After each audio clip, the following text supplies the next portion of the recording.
Saya udah gak sabar pengen ngobrol-ngobrol sama guru kita nih Pak Kiai. Mohon izin waktunya Ustadz Samsi Ali boleh maju ke depan. Tepuk tangan dong buat guru kita Bu. Ustadz sehat kabarnya? Sehat, alhamdulillah. Wah, berapa lama liburan di Jakarta nih?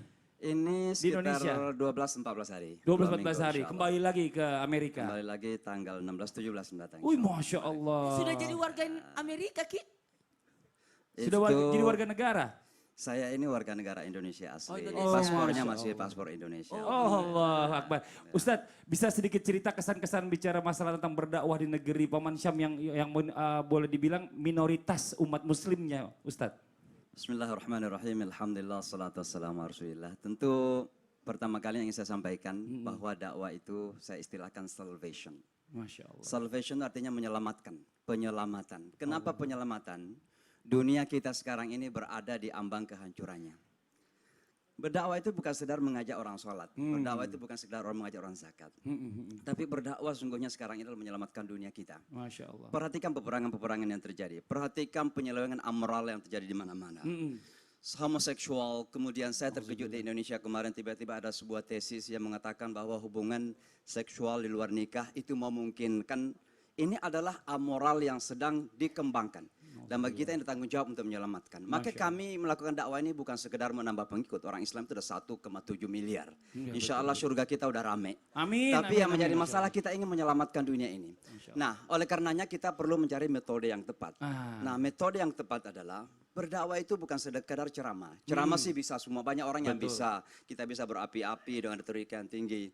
Tapi yang terpenting adalah bagaimana kita menampilkan, bukan sekadar menyampaikan.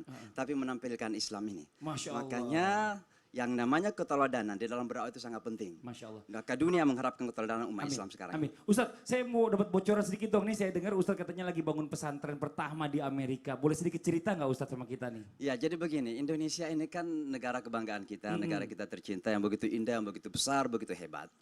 Tapi sayang sekali di dunia global, dunia internasional, Indonesia ini belum terlalu dikenal. Di Amerika termasuk. Maka saya sudah hampir 23 tahun sekarang ingin menggandeng kata Indonesia ini dalam kerja-kerja dakwah saya. Maka salah satunya yang kami lakukan adalah mendirikan yayasan bernama Yayasan Nusantara atau Yayasan Nusantara Foundation. Dan salah satu program terbesar Nusantara sekarang ini adalah mendirikan pesantren pertama di bumi Amerika. Tangan dong Bu, Masya Allah. Kita doain sama-sama biar cepat terlaksana, amin. Nah Ustadz, ini kembali lagi ke tema kita hari ini nih, bicara masalah dengan ayah dan anak laki-lakinya. Kalau kita bicara masalah anak laki-laki ini kan penting banget nih buat dia bekalnya, buat sandang, pangan, papan, ilmunya, buat berkeluarga. Tapi kalau kita bicara kembali lagi kepada keluarga nih, apa sih sebenarnya tanggung jawab anak laki-laki ini terhadap ayah dan ibunya? Ustadz, mohon izin waktunya silakan. Tafadhol Ustadz. Bismillahirrahmanirrahim. Alhamdulillah, salatu wassalamu ala Rasulillah. Ini sebuah tema yang cukup besar. Saya seorang anak laki-laki, ayah saya tahun lalu baru meninggal dunia berumur 103 tahun. Dan saya cukup menyesal karena saya sudah keluar negeri ini sejak umur 18 tahun dan sampai sekarang ini masih terdampar luar negeri. Saya merasa kurang memberikan balasan kepada orang tua. Tapi saya yakin orang tua itu tidak mengharapkan uang dari kita, tidak mengharapkan materi dari kita. Ini pengalaman saya setiap kali pulang ke kampung, orang tua saya tidak bertanya, kamu bawa dolar enggak? Tidak. Yang beliau harapkan adalah senyuman, kasih sayang, respect. Bapak dan Ibu, para hadirin pemirsa, dosa terbesar dalam Islam itu adalah kesyirikan. Bayangkan kalau ada seorang ayah atau ibu yang memaksa kita untuk syirik. Luar biasa jahatnya. Tapi toh Al-Quran masih mengatakan, walaupun demikian, kamu wasahibhuma fid dunya ma'rufa. Kamu harus tetap baik kepada mereka berdua. Dan oleh karenanya orang tua yang diharapkan dari kita adalah respect. Wakhfid lahuma janahadzul. Rendahkan diri kepada orang tua kita. Cium tangan orang tua kita. Kesempatan untuk kita mengabdi kepada orang tua kita. Mereka tidak mengharapkan balasan. Karena memang kita tidak akan mampu membalas orang tua kita. Bayangkan seorang ibu ketika hamil 9 bulan. Melahirkan dulu ibu saya ini waktu kecil cukup nakal. Sampai sekarang sih masih nakal dikit. Orang tua dulu waktu saya nakal di SD. Kalau ibu saya menangis, biasanya mengatakan begini. Nak, waktu saya melahirkan kamu itu satu kaki saya di kuburan. Sedemikian beratnya bagi seorang ibu ketika melahirkan. Dan itu tidak mungkin kita balas. Air mata seorang ibu tidak mungkin kita balas. Dan oleh karenanya balasan yang harus kita berikan kepada mereka adalah mendoakan, tetap menyayangi, memberikan penghormatan, kasih sayang kepada mereka. Dan inilah yang tidak ditemukan di dunia barat dengan segala kemajuan itu. kemajuan materi teknologi, ternyata kalau orang tuanya udah tua disimpan di rumah-rumah jompo. Ya palingan dilihat sekali setahun, sekedar untuk mengatakan, hai, how are you, apa kabar gitu ya. Tapi alhamdulillah dalam Islam, kalau ada di antara kedua orang tuamu yang bersama kamu di saat mereka berumur, maka Al-Quran mengatakan indak. Imma yablughanna indak. Indak itu di sisimu. Jadi jangan orang tua sudah tua kita simpan di rumah jompo. Tanggung jawab anak justru menghadirkan orang tua di sisinya. Kenapa? Ketika orang semakin tua akan kembali seperti anak-anak. Dia perlu kasih sayang, perlu belayang dari seorang anak. Dan oleh karenanya kalau ditanya, apa tanggung jawab seorang anak laki-laki kepada orang tuanya? Tanggung jawabnya yang paling utama adalah kasih sayang.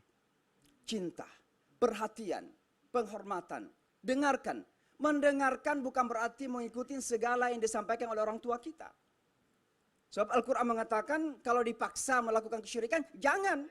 Fala tuti'huma. Kita berani bisa mengatakan tidak. Tapi tetap lakukanlah, kata orang sana, orang Amerika, respectfully, dengan terhormat. Ditolak dengan penghormatan.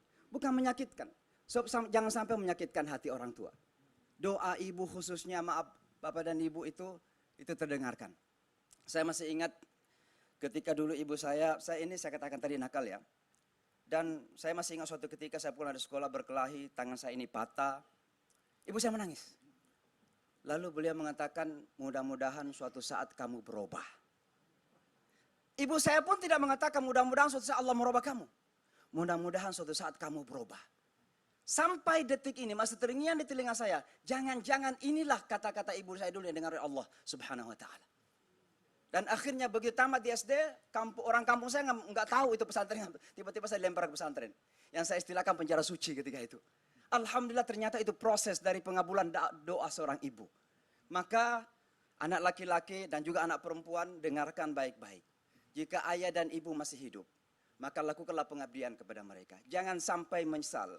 Ada masa-masa di mana kita ingat semua kebaikan orang tua kita. Dan insya Allah semua kebaikan. Yang namanya orang tua itu memberikan pengabdian kepada kita dalam bahasa Inggrisnya unconditionally. Tanpa ada alasan apapun. Ya hanya memang itu pengabdian. Karena cinta dan kasih itu. Dan oleh karenanya kita juga harus memberikan itu. Maka doa yang kita panjatkan, Rabbighfirli wali walidayya warhamhuma kama rabbayani shaghira. Mudah-mudahan ibu kita, orang tua kita diampuni oleh Allah. Allah amin amin ya rabbal alamin. Masya Allah beruntung banget bagi orang yang masih punya ayah. Dan kebetulan saya Ustadz Maulana banyak juga yang di sini mungkin yang nonton di rumah juga udah nggak punya ayah.